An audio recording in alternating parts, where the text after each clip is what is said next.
உலகெங்கும் இருக்கும் நமது அன்பு நேயர்கள் அனைவருக்கும் எனது இனிய வணக்கம். நான் உங்கள் டிஜே சுந்தரபாண்டி, சிவகாசியிலிருந்து. நேயர்களே, தற்போது நம்ம பார்க்க போகிற விஷயம் என்னென்னா, 2025ஆம் ஆண்டு புரட்டாசி மாதத்தில் உங்களுடைய வாழ்க்கையில் சூரிய பகவான் முதல் கிட்டத்தட்ட மற்ற கிரகங்கள் உங்களுடைய லைஃப்பில் என்ன விஷயங்கள்லாம் ஒரு பெரிய மாற்றத்தை ஏற்படுத்த போகிறாங்க. அதே போல் இந்த புரட்டாசி மாதம் அப்படிங்கிறது எவ்வளவு மிகப்பெரிய முக்கியமான மாதம் அப்படிங்கிற பற்றி நம்ம பார்க்க போகிறோம். இந்த புரட்டாசி மாதத்தில் என்னென்ன நன்மைகள்லாம் நடக்க போகுது அப்படிங்கிற பற்றி நம்ம தெளிவாக பார்க்க போகிறோம். அதற்கு முன்னாடி இந்த புரட்டாசி மாதம் அப்படின்னோடனே எல்லாருக்குமே ஃபஸ்ட்டு ஒரு விஷயம் ஞாபகம் வரும். என்னென்னா, பெருமாள் கோயிலுக்கு போகணும். உண்மையிலே பார்த்திங்கன்னா, சூரிய பகவான் கன்னி ராசிக்குள்ளே நுழையிற மாதம் தான் புரட்டாசி மாதம். அப்போ கன்னி ராசிக்கு அதிபதி யாரும் பாருங்கள், புதன் பகவான். புதன் பகவான் இங்கே தான் திரிகோண ஸ்தானம் பெறுகிறார்.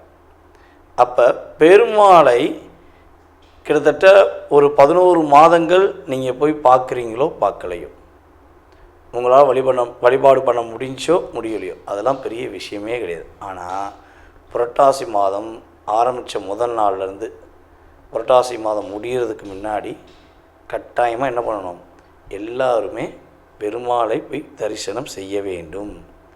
நீங்கள் கரெக்டாக மறக்காமல் ஒவ்வொரு சனிக்கிழமை போனாலும் சரி, அல்லது ஒவ்வொரு புதன்கிழமை போனாலும் சரி, கட்டாயமாக பெருமாள் கோயிலுக்கு போகாமல் இருக்கக்கூடாது. நீங்கள் இப்போ போய் வழிபாடு செஞ்சீங்கன்னா இனி வரப்போகின்ற 11 மாதங்கள், கிட்டத்தட்ட தமிழ் மாதங்களில் 12 மாதம், இதில் இந்த மாதம் நீங்கள் வழிபாடு செஞ்சீங்கன்னா 11 மாதங்களுக்கு உங்களுடைய வாழ்க்கையில் நடக்கப் போகின்ற மிகப்பெரிய நல்ல விஷயங்களை நீ உணர்வுபூர்வமாக உணர முடியும். ஓகேவா? அதே போல் பெருமாளுடைய வழிபாடுங்கிறது பார்த்திங்கன்னா, பொதுவாகவே மனிதனுடைய அத்தனை விதமான கவலைகளையும் அத்தனை விதமான பிரச்சனைகளுக்கும் தீர்வு கொடுக்கக்கூடிய ஒரு அற்புதமான ஒரு இறையருள் வழிபாடு பெருமாள் தான். ஓகேவா? யாரெல்லாம் பெருமாள் கோயிலுக்கு போகாமல் இருக்கீங்களோ மறக்காமல் இந்த புரட்டாசி மாதம் போயிருங்க. ஐயா, நான் ரெகுலராக போயிருக்கேன், பெருமாளை கும்பிட்டு என்னோடய வாழ்க்கையில் நிறைய மாற்றங்கள் வந்திருக்கு, நான் இன்னும் கும்பிடுவேன், என்னுடைய வாழ்நாள் முழுவதும் நான் பெருமாளை உறுதியாக வழிபாடு செய்வேன் அப்படின்னு நினைக்கிற நம்மளுடைய அன்பு நேயர்கள் உங்களுடைய மேலான கருத்துக்களை கீழே கமெண்ட்ஸில் கொடுங்க. ஓகேவா? இப்போ நம்ம பார்க்க போகிறது இந்த புரட்டாசி மாத பலன்கள் பார்க்க போகிறோம். கோச்சார கிரகங்கள் எங்கெங்கே அமர்ந்திருக்கிறாங்க அப்படின்னு தெரிஞ்ச பிறகு உங்களுடைய ராசிக்கான பலனுக்குள்ளே போகலாம். சூரிய பகவான் கிட்டத்தட்ட புரட்டாசி மாதம் 1ஆம் தேதி உள்ளே நுழைகிறார். அதாவது 17/9/2025 புதன்கிழமையில் சூரிய பகவான் உள்ளே நுழைகிறார். சூரிய பகவானுடன் புதன் பகவானும் இணைந்து செயல்படுகிறார். புதன் பகவான் பார்த்திங்கன்னா கன்னி ராசியில் தான் இருப்பார். புரட்டாசி 16ஆம் தேதி அவர் என்ன பண்ணுறாரு, துலாம் ராசிக்குள்ளே நுழைவார். செவ்வாய் பகவான் பார்த்திங்கன்னா ஆல்ரெடி துலாம் ராசிக்குள்ளே தான் இருக்கார். அதுக்கடுத்து பார்த்திங்கன்னா ராகு பகவான் கும்ப ராசியில் அமர்ந்திருக்கிறார். கேது பகவான் ஆல்ரெடி சிம்ம ராசிக்குள்ளே தான் அமர்ந்திருக்கிறார். அதுக்கடுத்து சனி பகவான் பார்த்திங்கன்னா மீன ராசியில் வக்ர நிலையில் அமர்ந்திருக்கிறார். அதுக்கடுத்து குரு பகவான் பார்த்திங்கன்னா மிதுன ராசியிலும், சுக்கிர பகவான் பார்த்திங்கன்னா இந்த மாதம் ஆரம்பத்தில் சிம்ம ராசியில் இருக்கிறார். கேதுவோடு இணைந்த சுக்கிரவனாக செயல்பட்டு கொண்டிருக்கிறார். கிட்டத்தட்ட இந்த புரட்டாசி மாதம் 24ஆம் தேதிக்கு மேலே அவர் என்ன பண்ணுறாரு, சூரியனுடன் இணைந்த சுக்கிரனாக செயல்பட போகிறார் என்று அர்த்தம். அப்போ இந்த கிரகங்களுடைய கோச்சார ரீதியான அமைப்பு வச்சு உங்களுடைய வாழ்க்கையில் என்னென்ன மாற்றங்கள்லாம் ஏற்பட போகுது, என்னென்ன முன்னேற்றங்கள்லாம் உண்டுங்கிறத நம்ம தெளிவாக பார்க்கலாம். வாங்க வீடியோக்குள்ளே போகலாம். மிதுன ராசி அன்பர்களுக்கு கோச்சார கிரகங்கள் என்னென்ன மாற்றங்களை கொடுக்க போகுது.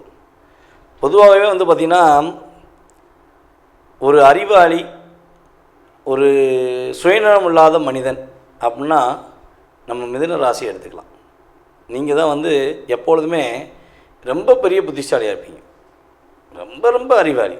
ஒரு எவ்வளோ பெரிய பிரச்சனை, எவ்வளோ பெரிய கஷ்டம், எவ்வளோ பெரிய போராட்டங்கள் இருந்தாலும் அந்த போராட்டத்துக்கு சரியான தீர்வு, ஒரு பிரச்சனைக்கு சரியான ஒரு முடிவு எடுக்கணும்னா அது உங்களை கூட்டு வச்சு பேசணும்னா நீங்கள் சரியான தீர்வு கொடுத்துருவீங்க. யாரையும் காயப்படுத்தாமல், யாரையும் கஷ்டப்படுத்தாமல், மனதார அவங்க சரியாகக்கூடிய அளவுக்கு உங்களுடைய சுய சிந்தனை மூலமாக வெற்றி கொடுப்பீங்க. ஆனால் இங்கே என்னென்னா சுயநலம் உங்கள்கிட்ட இருக்கவே இருக்காது. சுயநலம்னா என்னன்னு கேட்பீங்க. சுயநலம்னா என்ன, அது எங்கே இருக்குது அப்படின்னு கேட்கக்கூடிய நபர் தான் நீங்களாம். அந்த சுயநலம் இல்லாதனால தான், அதான் என்ன சொல்கிறேன்னா, மத்தளத்துக்கு 2 பக்கம் இடிபட்ட மாதிரி தான் நீங்கள் இடிபட்டுகிட்டே கிடைக்கும். இங்கிட்டு இவங்களுக்காண்டி பேச முடியல, அங்கிட்டு அவங்களுக்காண்டியும் பேச முடியல, நடுவில்னு இடிபட வேண்டிய சூழ்நிலை. அப்போ இந்த 2 பேர்ட்டு தப்பிக்கிறதுக்கு ஐடியா என்றைக்கா யோசிச்சிருப்பீங்கன்னா யோசிக்க மாட்டீங்க. ஏன்னா 2 பேருமே உங்களுக்கு கண்ணுக்கு நல்லவங்களாக தான் தெரியுறாங்க. உங்களை அடித்து துவைச்சி காய போட்டு வச்சா கூட நம்மளை வெண்மையாக்குறது தானே, நம்மளை ஒரு புதுசாக்கிறதுக்கு தானே நம்மளை அடித்து துவைச்சாங்க. அப்படிங்கிற மாதிரி தான் ஒரு பெருந்தன்மையான மனசை கொண்டவங்க தான் நம்மளுடைய அன்பு மிதுன ராசி அன்பர்கள். அப்போ இந்த புரட்டாசி மாதத்தில் உங்களுக்கு என்னென்ன மாற்றங்கள் ஏற்பட போகுது, என்னென்ன விஷயங்கள்லாம் உங்களுக்கு முன்னேற்றம் வரப்போகுது அப்படின்னு சொல்லி பார்க்கும்பொழுது, உங்களுடைய ராசியின் அதிபதியான புதன் பகவான் உங்களுடைய ராசிக்கு 3ஆம் இடத்திலும், உங்களுடைய ராசிக்கு 3ஆம் இடத்த அதிபதியான சூரிய பகவான் உங்களுடைய ராசிக்கு 4ஆம் இடத்துல இருக்கார். அப்போ நம்மளுடைய மிதுன ராசி என்பவர்களுக்கு வெற்றி மேலே வெற்றி தான் நம்ம கையிலே, வெள்ளி காசு எப்போதுமே நம்ம பையிலே அப்படிங்கிற மாதிரி தான். அப்படியே ஒரு பாட்டை பாடிக்கிட்டே நீங்கள் இயக்கக்கூடிய அளவுக்கு கிரகங்கள் உங்களுக்கு சாதகமாக இருக்க போகுது. மனதில் பட்டதை வெளிப்படையாக பேசுவீங்க. இந்த மனசுக்குள்ள வச்சுட்டு வெளியே பேசுகிற ஆள் நீங்கள் கிடையவே கிடையாது. யார் என்ன சொன்னாலும் சரி, யார் என்ன பண்ணாலும் சரி, இந்த மாதம் நான் இப்படி தான் இருப்பேன், நான் இப்படி தான் செயல்படுவேன், இயல்பாகவே என் குணம் அதான், இந்த வட்டம் கொஞ்சம் நான் அதிகமாக ஸ்ட்ராங்காக நிற்பேன் அப்படின்னு நினைக்கிற அளவுக்கு உங்களுடைய கிரக அமைப்பு சாதகமாக இருக்குது. அதேபோல் வேலை நிமித்தமான செயல்பாடுக்காக வெளியூரில் போய் கஷ்டப்படுற, அல்லது வெளி மாநிலத்தை போய் கஷ்டப்படுற, அல்லது வெளிநாட்டிலே கஷ்டப்படுற அன்பு நேர்கள் யாராக இருந்தாலும் அவர்களுக்கு மாற்றம் உண்டு. அவர்களுக்கு இந்த இன்னல்கள், சிக்கல்கள், பிரச்சனைகள், இது எப்படி என்ன சொல்லணும்னா குறுக்கு புத்தியா நல்ல புத்தியா அப்படிங்கிறதெல்லாம் நீங்கள் யோசித்து நிறைய டிப்ரெஷன்ஸ் வந்துச்சுப்பீங்க. அப்போ இந்த மற்றவங்களோட கேரக்டர் அப்படின்னு சொல்லக்கூடிய அளவுக்கு, மற்றவங்களோட கேரக்டரை புரிந்து கொள்ளும் அளவுக்கு உங்களுக்கு திறன் இல்லை என்று மற்றவங்க நினச்சிக்கிருப்பாங்க. ஆனால் நான் என்ன சொல்ல வரேன்னா, நீங்கள் உங்களுக்காக சிந்திக்க ஆரம்பிச்சிட்டிங்கன்னா இவங்க கூட இருக்காங்க பார்த்தீங்களா, அவங்க சிந்திக்கிறதை விட நீங்கள் 50 மடங்கு எக்ஸட்ரா சிந்திப்பீங்க. ஆனால் இங்கே என்னென்னா, நீங்கள் முழுசாக அவங்க நம்புறீங்க பார்த்தீங்களா, அந்த நீங்கள் நம்புகிற ஒரு விஷயந்தான் உங்களை அப்படியே கழுத்தை பிடிச்ச மாதிரி லாக் பண்ணுது. பேசக்கூட முடியலங்க, உங்களால் எந்த வார்த்தையும் ரியாலிட்டியாக பேச முடியல. உங்களுக்கு தெரியுது, உங்கள் மனசுக்கு தெரியுது இது தப்பு தான் செய்கிறாங்க, இவங்க நமக்கு துரோகம் பண்ணுறாங்க, அல்லது நம்ம கூட உள்ளவங்களுக்கு கஷ்டப்படுத்துகிறாங்க அப்படின்னு சொல்லி உங்களுக்கு மனசார ரியாலிட்டியாக தெரியும். ஆனால் அவ்வளோ தெரிஞ்சும் உங்களால் என்ன பண்ண முடியல, உணர்வுபூர்வமாக இவங்களை புரிந்து கொள்ள முடியவில்லை. அப்படி புரிஞ்சுக்கொள்ள முடியலைங்கிறனால என்ன பண்ணுறீங்க, ரொம்ப டிப்ரெஷன் ஆகிங்க. ஐயோ என்னடா பண்ண தெரியலையே, ரொம்ப டிப்ரெஷன் பண்ணுறாங்களே, தலையை பிச்சுக்கலாமா அப்படிங்கிற மாதிரிலாம் உங்களை லாக் பண்ணுறாங்க.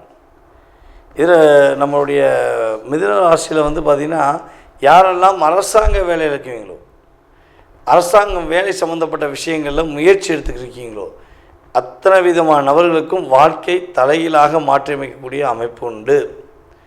உறுதியாக உங்களுக்கு அரசாங்க வேலை சம்பந்தப்பட்ட விஷயங்களில் வெற்றி உண்டு. அரசாங்க வேலை கிடைப்பதற்கான பாக்கியம் உண்டு. அல்லது அரசாங்க வேலையில் ப்ரொமோட் ஆகிட்டேன், அதாவது ப்ரொமோஷன் ஆகி போகிறது, மேலே போகிறது, ப்ரொமோஷனாக கீழே போகிறது. அப்போ நான் ஒரு நல்ல நிலைமைக்கு இருந்தேன், இனி நான் நம்பி என் கூட உள்ளவங்ககிட்ட நம்பி சாப்பிடும்போது நான் சொன்னேன், இல்லை பேசும்போது சொன்னேன், அவங்க கடைசியில் நல்லவங்களாக அவங்களுடைய உருவாக்கத்தை உருவாக்குவதற்காக என்னை தவறாக பயன்படுத்திக்கிட்டாங்க.